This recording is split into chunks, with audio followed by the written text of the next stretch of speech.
Mari, silakan masuk Kak. Terima kasih. Ya, silakan duduk. Bagaimana kabarnya nih Kak? Ada yang bisa saya bantu? Kabar saya hari ini kurang baik Kak, dan saya datang kemari karena saya butuh bantuan Kakak. Saya sedang mengalami sebuah permasalahan. Oke, baik. Sebelumnya saya ucapkan banyak terima kasih nih Kak atas kehadiran dari Kakak datang ke sini untuk melakukan proses konseling. Sebelum kita lanjut, kita perkenalan dulu nih ya Kak, supaya lebih akrab. Kalau boleh tahu siapa namanya nih Kak? Nama saya Nadia. Kadang teman-teman di kampus panggil saya Puput. Oke, karena dia ya, perkenalkan nama saya Tirsa Bungge, bisa dipanggil Kak Tirsa atau Ibu Tirsa, senyaman dari karena dia saja ya. Iya Kak Tirsa. Oke, alangkah baiknya sebelum kita melakukan proses konseling, kita berdoa terlebih dahulu ya. Kita satu dalam doa menurut keyakinan kita masing-masing. Berdoa dimulai.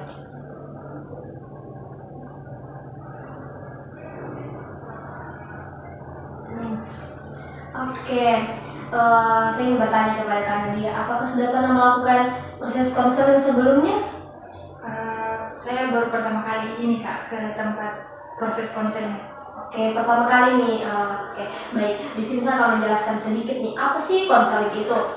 Konseling adalah proses pemberian bantuan oleh seorang ahli, yaitu konselor, yaitu saya sendiri, kepada seorang konseli, yaitu Kak Nadia, untuk membantu memandirikan konseli, yaitu Kak Nadia, dalam menyelesaikan permasalahan yang dihadapi oleh Kak Nadia. Dalam proses konseling kita pada saat ini, kita menggunakan 3 asas. Yang pertama itu asas kesukarelaan, dimana karena dia datang ke sini secara sukarela tanpa adanya paksaan dari orang lain. Apakah datang ke sini secara sukarela? Iya Kak, saya datang kemari atas keinginan saya sendiri. Oke, baik ya. Yang kedua itu ada asas kerahasiaan, dimana karena dia tidak perlu takut permasalahan yang karena dia ceritakan kepada saya akan diketahui orang lain. Karena adanya asas kerahasiaan ini, permasalahan dari karena dia akan aman kepada saya. Yang ketiga itu asas keterbukaan, dimana saya harap karena dia dalam proses konseling nanti menceritakan permasalahannya secara terbuka tanpa ada yang ditutup-tutupi. Apakah Nadia sudah mengerti? Ya paham Kak. Oke, karena dia dalam proses konseling kita pada saat ini, kita akan dibatasi oleh waktu ya Kak, selama 45 menit. Apakah cukup karena dia? Cukup Kak. Oke, kesepakatan kita pada saat ini proses konseling kita selama 45 menit ya Kak. Sepakat ya. Oke, baik. Boleh karena dia duduk senyamannya sebelum kita lanjut? Oke, baik. Apakah sudah siap melakukan proses konseling? Siap. Oke, boleh karena diceritakan permasalahan apa nih yang karena dia hadapi pada saat ini? Jadi permasalahannya saya alami saat ini, jujur saja saat ini saya sedang mengalami semacam gangguan emosi, atau saya sulit dalam mengelola emosi saya. Oke, permasalahannya karena dia itu emosi ya Kak. Emosi yang seperti apa nih Kak? Karena emosi ada banyak ya. Emosi bahagia, sedih, marah, atau apa lagi? Boleh diceritakan? Jadi emosi yang saya alami itu emosi yang marah Kak. Jadi saya itu lebih sedikit agresif dan pemarah, sulit untuk mengontrol diri saya. Oke, marah dia karena dia agresif. Oke, sebelum kita lanjut nih Kak, kita melakukan mindfulness dulu nih. Bukan dia boleh ikuti saya. Kita tarik nafas dan hembuskan. Oke, kita mulai. Tarik nafas, hembuskan. Tarik nafas. Oke, hembuskan. Apa karena dia sudah rileks nih? Iya, saya cukup tenang setelah melakukan itu. Oke, baik. Boleh diceritakan secara spesifiknya nih, bagaimana sih permasalahannya, emosinya itu yang bagaimana nih, yang agresifnya itu seperti apa? Jadi misalnya saja nih, tadi saya kemari ini Kak, saya merasa emosi dan agresif di dalam kelas. Awalnya saya agresif mengganggu teman-teman.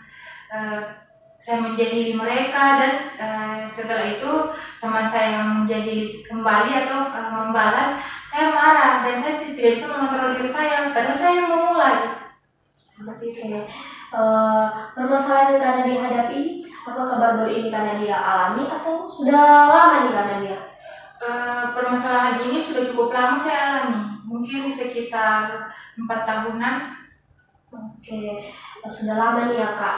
Oke, baik, karena dia boleh diceritakan lagi nih contoh lain dari agresif yang karena dia lakukan nih kepada teman kah atau kepada siapa? Boleh?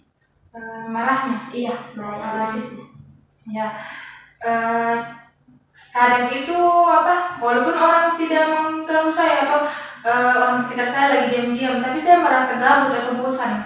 Saya mencari gara-gara di luar karena walaupun itu seperti HP-nya bersuara keras, saya marah, saya sampai ngamuk-ngamuk biasa seperti itu Kak. Jadi ini sulit sekali mengontrol diri.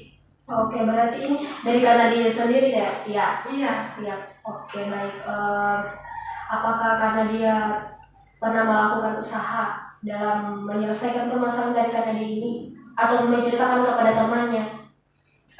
Kalau untuk menceritakan, saya pernah menceritakan, dan walaupun jujur saja, walaupun saya tidak menceritakan, orang-orang sekitar saya pasti tahu karena mereka semua pasti pernah mengalami korban dari saya, korban marah saya, korban agresif saya, pasti mereka hampir semuanya mengalami hal tersebut. Jadi walaupun saya tidak cerita, mereka paham. Oke, baik. Apakah karena dia ini suka marah kepada temannya, dia sekarang apakah ini ada penyebabnya atau biasa kadang kayak cuma dari karena dia ini marah saja begitu? Poin pertama itu kadang ada penyebabnya, poin kedua kadang tidak ada juga. Nah, poin pertama itu yang ada itu biasa seperti itu, lingkungan sekitar saya. Biasa itu mereka, contoh kecilnya saja dia marah-marah, dia bertanya itu berulang-ulang. Jadi saya kan kurang nyaman, saya langsung marah lah menanggapinya. Lebih dari 2 kali mereka bertanya itu saya sudah langsung tanggapi dengan emosi, dengan marah. Jadi saya sangat susah mengendalikan itu. Nah, yang kedua itu tanpa sebab. Jadi kayak seperti tadi, kayak misalnya juga saya jengkel melihat mukanya orang. Saya tiba-tiba marah, atau saya dalam keadaan tidak ada kegiatan, gabut atau bosan saya dalam lingkungan itu, saya mencari gara-gara seperti itu. Oke. Dari perlakuan karena dia kepada temannya, apakah ada temannya menegur karena dia memberitahu? Iya, sering. Kadang mereka bilang, janganlah seperti itu, kalau bisa kontrol diri. Tapi susah untuk saya lakukan. Jadi kadang saya sudah berusaha, tapi susah untuk saya kontrol. Oke, baik. Dari karena dia sendiri nih, kan sudah diberitahu nih kepada teman, bagaimana perasaan karena dia setelah diberitahu begitu? Oke, jujur saja biasa saya sadar sendiri juga. Setelah saya melakukan itu saya sadar dan saya menyesal. Tapi biasa juga itu kalau mereka memberitahu saya malah marah balik. Jadi itu tidak bagusnya karena saya masih dalam keadaan emosi, sementara saya ini sulit mengontrol emosi saya, dia memberitahu lagi saya, jadi saya tambah emosi. Jadi biasa orang yang memberitahu saya malah kena marah kembali dari saya. Oke. Apakah karena dia pernah melakukan usaha nih, habis diberitahu itu biarpun saya karena dia ingin marah, tapi ada usaha dari karena dia harus mengontrol diri karena dia, apakah pernah melakukan usaha itu atau belum pernah nih? Sudah pernah sih beberapa kali, karena saya sadar juga, karena biasa setelah itu teman-teman saya yang menjadi korban itu tiba-tiba sudah tidak mau berbicara dengan saya beberapa hari, berbulan-bulan, bahkan ada yang berbulan-bulan dia tidak mau karena mungkin merasa sangat sakit hati dengan saya ini. Saya sudah melakukan banyak cara, misalnya saya berusaha untuk menghindar pergi kalau saya mau marah. Tapi tetap saja marah saya tidak bisa reda. Setelah saya pergi, saya ketemu dengan orang baru, di situ yang saya bisa lepaskan marahku. Jadi susah. Yang paling sering saya lakukan saat ini tuh minum air, karena setelah itu saya akan merasa tenang. Dan kadang saya itu kalau ada peluang kertas yang bisa dirobek di tas saya robek-robek sampai marah saya agak reda, sampai akhirnya saya kembali lagi dan saya merasa cukup sedikit tenang. Itu saja sih yang kadang saya lakukan. Oke, melampiaskan kepada hal lainnya. Ya. Oke, baik, usaha dari kalian ini sudah sangat baik ya. Apakah ada lagi tips-tips yang pernah kakak terapkan dalam dirinya kakak?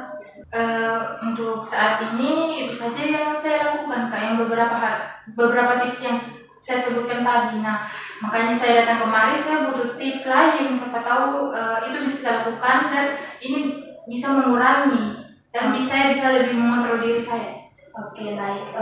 Dari permasalahan yang Kak Nadia alami ini ya bisa saya lihat nih Kak, saya simpulkan itu Kak Nadia ini orangnya agresif dan suka marah-marah nih ya. Biarpun temannya tidak melakukan sesuatu hal, tapi Kak Nadia suka marah. Oke, dan juga Kak Nadia tadi sudah menerapkan dalam diri Kak Nadia, tapi itu belum terlalu berfungsi nih, dan belum terlalu bisa mengontrol diri dari Kak Nadia. Oke, baik. Apakah bisa saya memberikan tips kepada Kak Nadia nih dalam membantu menyelesaikan permasalahan dari Kak Nadia? Iya, boleh sekali. Oke, kalau dari saya itu hanya dua nih Kak ya. Yang pertama itu jika Kak Nadia marah, kepada teman, tapi Kak Nadia harus bisa mengontrol dirinya nih dengan kayak tadi menerapkan mindfulness, tarik nafas, hembuskan jika ingin dalam hatinya pengen sekali marah sama teman, tapi kayak usahakan tenangkan dirinya, tenangkan pikirannya. Jika saya nanti melakukan ini, teman saya akan marah dan saya tidak akan punya teman lagi. Yang kedua itu jika karena dia ingin berbicara, pasti karena dia kayak katanya tadi sudah ingin memarahi temannya, tapi sebelum itu karena dia tenangkan diri tadi dan berusaha mengontrol berbicaranya kepada temannya. Seperti jika karena dia ingin memberitahu temannya jangan seperti ini, tapi memberitahunya itu secara pelan-pelan lah. Oke, hanya itu dari tips dari saya. Jika karena dia mau menerapkan pada diri karena dia, silahkan diterapkan. Jika ada lain tips-tips lain untuk membantu permasalahan karena dia, boleh diterapkan juga itu ya Kak. Iya, Kak. Jadi yang harus saya lakukan, boleh saya lakukan seperti tadi mindfulness. Namanya mindfulness kan Kak? Iya. Yang tarik nafas sama manusia. Oh, oke Kak. Selanjutnya itu saya kalau mau berbicara, saya harus kendalikan dulu diri saya, baru saya keluarkan ucapan tersebut. Iya Kak. Betul, supaya tidak menyakiti perasaan dari temannya nih Kak. Oke, kayak seperti yang tips-tips dari Kakak tadi juga sudah sangat baik ya Kak. Dan dia ingin marah, boleh dilampiaskan kepada hal lain seperti minum air, dan juga robek-robek kertasnya nih, boleh juga Kak. Itu sudah sangat itu semua tips yang sangat baik juga dibuat karena dia. Oke, tips dari saya. Karena waktu kita juga sudah mau habis nih Kak, saya ingin bertanya kepada Kak Nadia, bagaimana nih perasaannya setelah melakukan proses konseling pada saat ini? Perasaan saya cukup lega karena saya sudah bisa menceritakan permasalahan saya, dan bersyukurnya saya sudah mendapatkan juga beberapa tips dari Kakak. Oke, sangat baik ya Kak Nadia. Oke, baik, karena waktu kita sudah mau habis nih Kak Nadia, saya ingin bertanya, apakah masih ada yang ingin ditanyakan? Saya rasa sudah cukup Kak, proses kali ini saya sudah cukup senang dan puas. Oke, sangat baik ya. Sebelum kita menutup proses konseling kita pada saat ini, kita berdoa dulu nih ya Kak. Kayak kita satu dalam doa menurut kayak kita masing-masing berdoa dimulai. Doa selesai. Oke, sekali lagi saya ucapkan banyak terima kasih nih Kak Nadia. Terima kasih juga Kak Tirsa. Oke, selamat sore Kak. Terima kasih Kak. Terima kasih juga. Audio Jungle.